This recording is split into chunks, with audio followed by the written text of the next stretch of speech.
अब रुक करते हैं एक और खबर का, और टेलीकॉम स्टॉक्स फोकस में रहेंगे। और कल से शुरू होने वाली है 5G स्पेक्ट्रम नीलामी के लिए बोली। डिटेल्स के साथ जुड़ गए हैं सौमित सरकार। सौमित, बताइए क्या कुछ जानकारी है आपके पास कल की जो नीलामी शुरू होने वाली है उससे जुड़ी? टेलीकॉम स्पेक्ट्रम ऑक्शन 26 जुलाई से शुरू होने वाली है। और अगर हम EMD अमाउंट जो कि अर्नेस्ट मनी डिपॉजिट है वो अमाउंट देखें तो उससे हमें एक थोड़ा बहुत आइडिया मिल जाता है कि कितने अमाउंट का स्पेक्ट्रम टेलीकॉम कंपनीज खरीद सकती है। जैसे कि अडानी डेटा ने करीब 100 करोड़ का EMD दिया है डिपार्टमेंट ऑफ टेलीकम्युनिकेशन को। इसका मतलब ये होता है कि करीब वो 875 करोड़ का स्पेक्ट्रम खरीदना चाहती है। सिमिलरली वोडाफोन आइडिया ने 2200 करोड़ का किया है, भारतीय एयरटेल ने 5500 करोड़ का किया है, और रिलायंस जियो ने सबसे बड़ा EMD दिया है 14,000 करोड़ का, जिसका मतलब ये होता है कि वो करीब 1.2 लाख करोड़ का स्पेक्ट्रम खरीद सकती है स्पेक्ट्रम ऑक्शन में। अब इसका क्या मतलब होता है और कौन से स्पेक्ट्रम टेलीकॉम कंपनीज खरीद सकती है, आइए वो देखते हैं। पहले तो अडानी डेटा वो मोस्ट प्रॉब्ली स्पेक्ट्रम अपने कैप्टिव यूज़ के लिए खरीदेंगे, और एनालिस्ट का ऐसा मानना है कि वो 100 मेगाहर्ट्ज़ का स्पेक्ट्रम खरीद सकते हैं 26 गीगाहर्ट्ज़ वाले बैंड में पैन इंडिया बेसिस पे, और ये स्पेक्ट्रम कैप्टिव यूज़ के लिए ही वो यूज़ करेगी मोस्ट प्रॉब्ली।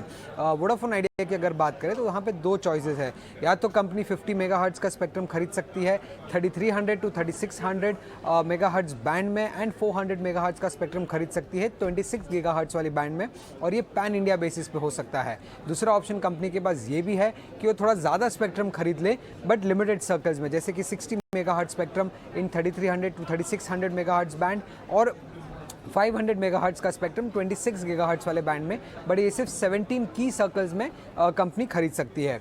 भारतीय एयरटेल की अगर हम बात करें तो उनका जो अर्नेस्ट मनी डिपॉजिट है उससे तो क्लियर मालूम पड़ता है कि वो 5G स्पेक्ट्रम खरीदने के इंडिकेशन से स्पेक्ट्रम ऑक्शन में हिस्सा ले रही है, और एनालिस्ट का मानना है कि वो ज़्यादातर 100 मेगाहर्ट्ज़ स्पेक्ट्रम बैंड खरीदेगी 3300 टू 3600 मेगाहर्ट्ज़ बैंड में, और 500 मेगाहर्ट्ज़ का स्पेक्ट्रम खरीदेगी 26 गीगाहर्ट्ज़ वाले बैंड में पैन इंडिया बेसिस पे। इसके अलावा भी कंपनी थोड़ा बहुत स्पेक्ट्रम खरीद सकती है 900 मेगाहर्ट्ज़ बैंड और 1800 मेगाहर्ट्ज़ बैंड में, बट ये सिलेक्टिव सर्कल्स में ही कंपनी की परचेज हो सकती है। अब रिलायंस जियो की अगर हम बात करें तो पास्ट में भी हमने देखा है कि रिलायंस जियो का जो अर्नेस्ट मनी डिपॉजिट रहता है वो काफ़ी ज़्यादा रहता है, और जो एक्चुअल स्पेक्ट्रम परचेज रहता है वो काफ़ी कम रहता है। तो एनालिस्ट एक्सपेक्ट कर रहे हैं कि ये टाइम पे भी शायद ऐसा ही कर सकती है कंपनी, और वो भी एक्सपेक्ट कर रहे हैं कि उनका जो स्पेक्ट्रम बाय रहेगा वो सिमिलर रहेगा भारतीय एयरटेल के तरह ही, बट वो सिर्फ थोड़ा बहुत और लिमिटेड स्पेक्ट्रम खरीद सकती है 800 मेगाहर्ट्ज़ बैंड में और 1800 मेगाहर्ट्ज़ बैंड में, बट वो लिमिटेड सर्कल्स में ही ये स्पेक्ट्रम बाय रहेगा। बट अगर रिलायंस जो चूज़ करती है कि वो ज़्यादा स्पेक्ट्रम खरीदेगी और ऑल इन जाएगी इस स्पेक्ट्रम ऑक्शन में, तो एनालिस्ट का ऐसा मानना है कि वो मैक्सिमम अलाउड स्पेक्ट्रम जो है 3300 मेगाहर्ट्ज़ में और 26 गीगाहर्ट्ज़ स्पेक्ट्रम बैंड में, तो वो पूरा उतना स्पेक्ट्रम वो खरीद सकती है। और इसके साथ ही कंपनी 700 मेगाहर्ट्ज़ स्पेक्ट्रम बैंड जो कि सबसे एक्सपेंसिव स्पेक्ट्रम है इस स्पेक्ट्रम ऑक्शन में, उसमें भी 5 मेगाहर्ट्ज़ का स्पेक्ट्रम एवरी सर्कल में खरीदने की एक्सपेक्टेशंस है एनालिस्ट की। ऑलराइट, तो ये थी टेलीकॉम स्पेक्ट्रम नीलामी से जुड़ी डिटेल्स। कल से शुरू होने वाली है और तमाम ऑटो कंपनी टेलीकॉम कंपनीज भी कल फोकस में रहेंगी।